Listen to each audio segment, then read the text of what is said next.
पैसा भी लिया जा रहा है, सुविधा के नाम पे कुछ नहीं दिया जा रहा है और कहीं न कहीं एक तरह से हॉस्टल संचालकों के द्वारा विद्यार्थियों पे, रहने वाले हॉस्टल में विद्यार्थियों पे कहीं न कहीं एक तानाशाही थोपा जा रहा है। पैसे पूरे के पूरे लिए जाते हैं, लेकिन सुविधा के नाम पे हमें सिर्फ लड्डू दिया जाता है हाथ में। सारी चीजें ना बोल सकते हैं, सिर्फ सहे जा रहे हैं और उन्हें ज्यादा बोलो तो वही कहते हैं कि ज्यादा है तो छोड़ के चले जाइए। स्टमक इन्फेक्शन जैसी चीजें हैं, ऑब्वियसली खाने से होती है। अगर आप ये भी बोल रहे हो कि ये बाहर जा जाके खा रहे हैं, तो बाहर जाके क्यों खा रहे हैं? क्योंकि आपके हॉस्टल में खाना नहीं बन रहा है ना। ऐसा तेल शरीर में लगाने के लिए यूज कर सकते हैं, हम कह सकते हैं इतना तेल हम खाते हैं पीते हैं, और जब हम इसकी शिकायत करें तो उस पे उनका यही सवाल रहता है कि अगर आपको खाना है तो खाइए वरना मत खाइए। राजधानी भोपाल में 500 से भी अधिक हॉस्टल विदाउट रिकॉर्ड के चल रहे हैं। सिस्टम के पास कोई रिकॉर्ड नहीं है और स्थिति ऐसी है कि देखी नहीं जा सकती। तमाम मेरे साथ यहाँ पे छात्र छात्राएं मौजूद हैं जो हजारों किलोमीटर दूर मध्य प्रदेश के राजधानी यानी भोपाल में पढ़ाई कर रहे हैं, लेकिन सुविधा के नाम पर उन्हें कुछ नहीं दिया जाता है। हम सीधे विद्यार्थियों से बातचीत करेंगे। तमाम विद्यार्थी मेरे साथ जुड़ रहे हैं। कैसी स्थिति है? आप लोग हॉस्टल में रह के पढ़ाई करते हैं, लेकिन सुविधा के नाम पे आप लोग को क्या दिया जाता है? सुविधा के नाम पे हमें सिर्फ सब्जी में बहुत ज्यादा तेल दिया जाता है और इतनी ही ज्यादा गंदगी में खाना बनाया जाता है। मतलब आप अगर रोटी भी खा लेंगे तो आपको लगेगा कि हम बेकार ही रोटी खाएं, इससे अच्छा भूखे ही सो जाएं।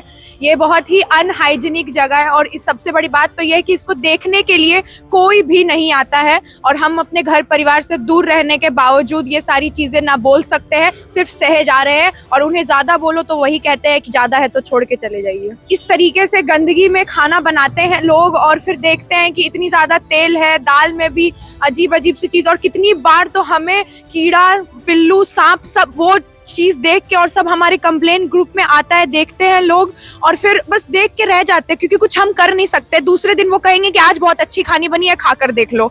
तो वही वो सब देखने के बाद फिर हमें दूसरे दिन वहीं पे मेस में जाके वही प्लेट में फिर खाना परोस के खाना पड़ता है। ये बच्चियां जो घर से हजारों किलोमीटर दूर भोपाल में रहकर पढ़ाई कर रही हैं, इनकी पीड़ा शायद हम और आप नहीं समझ सकते और ये हॉस्टल के संचालक भी नहीं समझ सकते, जो किराया तो लेते हैं, पैसा तो लेते हैं, लेकिन सुविधाओं के नाम पर कुछ नहीं मिलता। कितना किराया आपके हॉस्टल? मेरे हॉस्टल का 7,000 किराया है।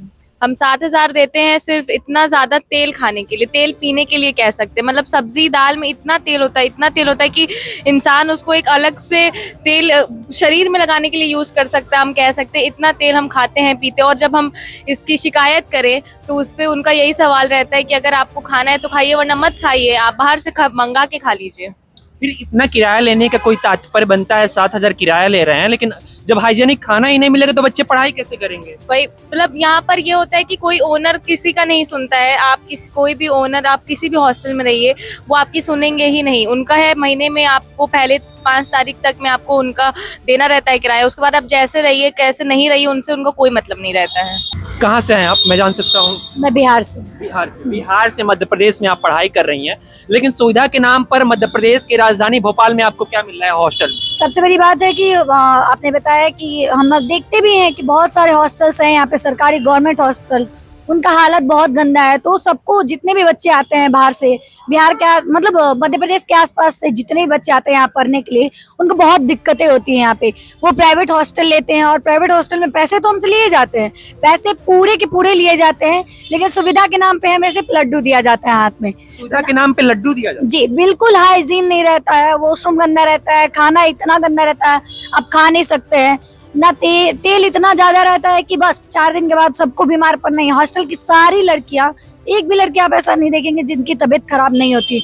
हर मंथ उन्हें डॉक्टर के पास जाना ही पड़ता है, ऐसे खाना दिया जाता है हमें। कहीं ना कहीं आप सुन पा रहे हैं कि पैसा भी लिया जा रहा है, सुविधा के नाम पे कुछ नहीं दिया जा रहा है और कहीं ना कहीं एक तरह से हॉस्टल संचालकों के द्वारा विद्यार्थियों पे, रहने वाले हॉस्टल में विद्यार्थियों पे कहीं ना कहीं एक तानाशाही थोपा जा रहा है। और भी कुछ छात्र मेरे साथ मौजूद है। आपके हॉस्टल की क्या सिचुएशन है? क्या साफ खाना मिल पाता है, साफ पानी मिल पाता है? पानी और खाने का तो ये है कि बहुत अनहाइजीनिक है, क्योंकि खाने से बहुत सारी लड़कियों की तबीयत खराब हो जाती है। और खाने हर चीज़ में तो एक आलू और टमाटर एक तो मैंडेटरी है कि हर सब्जी में डाला जाता है। अब भिंडी करेले में भी पता है आलू डाला जाएगा। ये तो खाने की हालत है। दूसरा ये कि रूम्स हमारे बहुत कंजस्टेड होते हैं। और ये जो हेल्थ पे बात आती है तो हर हॉस्टल में ना एक डॉक्टर या फिर मेडिकल असिस्टेंट होना चाहिए, बट यहाँ के अगर सारे हॉस्टल्स में आप देखेंगे तो कोई भी मेडिकल असिस्टेंट आपको नहीं मिलेगा। रात में अगर किसी की तबीयत खराब होती है तो आपको हॉस्पिटल लेके भागना होता है। हाँ, हॉस्टल वार्डन इसमें सपोर्ट करती हैं, बट ये चीज़ सही नहीं है ना कि अगर इतनी सारी लड़कियों की जिम्मेदारी आप ले रहे हो तो एक आपको एक रखना चाहिए ना डॉक्टर, एक हॉस्टल में आपका एक डॉक्टर होना चाहिए। बाकी रूम्स जो होते हैं बहुत ज़्यादा कंजस्टेड होते हैं, क्योंकि एक रूम में 2-2 लड़कियां रह रही हैं, वो रूम एक व्यक्ति के लिए रहने के लायक भी नहीं होता है, उसमें 2 लड़कियां रह रही होती हैं। अच्छा, सुरक्षा के नाम पे कोई गार्ड है आपके हॉस्टल में? नहीं, गार्ड नहीं है हमारे हॉस्टल में कोई। ये सवाल बेहद ही गंभीर है कि सुरक्षा के नाम पर किसी भी प्रकार का कोई गार्ड का जो है व्यवस्था नहीं किया गया है। तो ऐसे में अगर कोई अनहोनी हो जाए, कुछ अनहोनी हो जाए, तो भला उसका जिम्मेदार कौन होगा?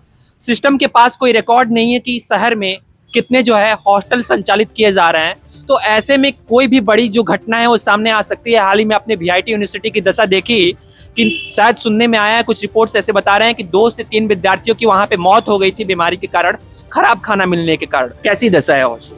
हॉस्टल तो वैसे बहुत सही है, लेकिन उसमें मेन जो इशू है वो खाने का ही है, क्योंकि खाना बहुत अनहाइजीनिक बनता है और खाने का जो टेक्सचर है, जो क्वालिटी है, बहुत ही गंदा है। क्योंकि उसके वजह से मुझे अभी रिसेंटली स्टमक इन्फेक्शन हुआ है, तो खाने का क्वालिटी तो बहुत ही गिरा हुआ है। अदरवाइज अगर देखा जाए तो हॉस्टल में वार्डन अच्छी है, सपोर्टिव है, टेक केयर करती है। नहीं तो खाना बहुत गंदा है। खाना बहुत गंदा है। खाना बहुत लेकिन गंदा क्या ऐसी मजबूरी आ पड़ती है कि आप लोग पैसा भी देते हैं और खराब खाना खाना पड़ता है? अभी जो भी हॉस्टल में अगर हम लोग जाए, सेम इशू है, सेम कंडीशन है, खाना तो बहुत ही गंदा है। एटलीस्ट जिस हॉस्टल में है उसमें बोला जाता है तो एक दिन के लिए सही वो खाना ठीक करते हैं, लेकिन सेम कंडीशन है, सेम चीज़ है। इधर का जो हॉस्टल में मैं रह रही हूँ, उधर जो फर्निश्ड है और बाकी सब ठीक है, बस खाने का इशू है, इसलिए रहना पड़ा। अब बाहर से आए हैं, इधर रहने के लिए इशू तो एकदम मतलब हर जगह का है कि हॉस्टल में खाना गंदा बनेगा और ये खाना ही पड़ेगा, और कोई चारा नहीं है। तो आपको क्या लगता है इसके लिए जिम्मेदार कौन है? क्या सरकार को ऐसे सिस्टम को निरीक्षण करना चाहिए, कठोर से कठोर कार्रवाई करना चाहिए ऐसे हॉस्टल संचालकों पे जो साफ खाना नहीं दे पा रहे? जी एकदम इसके ऊपर कार्रवाई करना चाहिए, क्योंकि एक तो हम लोग बाहर से आके रहते हैं, ऊपर से हम लोग का मतलब इधर गार्जियन कौन है? इधर हॉस्टल वाले ही हमारा मेन गार्जियन है। अगर उन लोग ही सही से नहीं देखेंगे, नहीं रखेंगे, तो हम लोग का इशू होगा। हम लोग का अगर तबीयत खराब होगा तो कौन ख्याल रखेगा? यहाँ पे तमाम जो है हॉस्टल संचालित किया जाता है। जो विद्यार्थी मेरे से बातचीत कर रहे हैं, छात्र छात्राएं बातचीत कर रहे हैं, तो वो बता रहे हैं कि स्थिति बेहद ही गंभीर है, दशा खराब है। कितनी सच्चाई इस बात में? सच्चाई तो है, क्योंकि अगर तबीयत खराब हो रही है लोगों की आके, और जो स्टमक इन्फेक्शन जैसी चीज़ें हैं, ऑब्वियसली खाने से होती है। अगर आप ये भी बोल रहे हो कि ये बाहर जाके खा रहे हैं, तो बाहर जाके क्यों खा रहे हैं? क्योंकि आपके हॉस्टल में खाना नहीं बन रहा है ना ऐसा कि हम खा सकें। उसके बाद खाने की, चलो आपको बहुत बुराइयां मिल गई, बहुत वो मिल गया। हॉस्टल संचालक पैसा किस बात का ले रहे हैं? वो साफ खाना नहीं दे पा रहे हैं, साफ पानी नहीं दे पा रहे हैं। खाने की जहाँ तक बात रही है, आप वो रेस कर सकते हो, आप कंप्लेंट रेस कर सकते हो।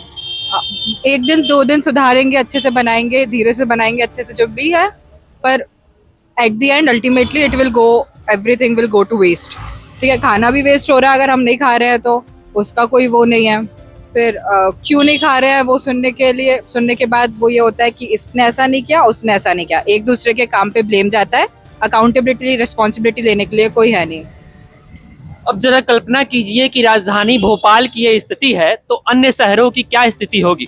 जो राजधानी भोपाल, जो शिक्षा का अड्डा है, वो हॉस्टल संचालकों के द्वारा व्यापार का अड्डा बन गया है, लेकिन सिस्टम की तरफ से कोई कार्रवाई नहीं की जा रही। तो ऐसे में गंभीर सवाल खड़े होते हैं, और ऐसी गंभीर स्थितियों को हम बतंगड़ न्यूज के माध्यम से आपको दिखाते रहेंगे। कैमरे के पीछे हमीशा के साथ मैं आयुष, बतंगड़ न्यूज। दोस्तों, हम जनता की आवाज बनकर सच्ची पत्रकारिता कर रहे हैं। लोगों की समस्याएं, उनके सवाल और सच को सरकार तक पहुंचाने का काम कर रहे हैं। बस आपका थोड़ा सा साथ चाहिए। इस वीडियो को ज्यादा से ज्यादा ग्रुप्स में शेयर करें ताकि हर आवाज सरकार तक पहुंच सके। अगर आप भी इस पहल में हमारे साथ हैं तो कमेंट में जरूर लिखें बी सपोर्ट। आपका शेयर ही हमारी ताकत है। ऐसी ही कोई जन समस्या या परेशानी हो तो हमसे संपर्क करें या सोशल मीडिया पर कमेंट या DM करें।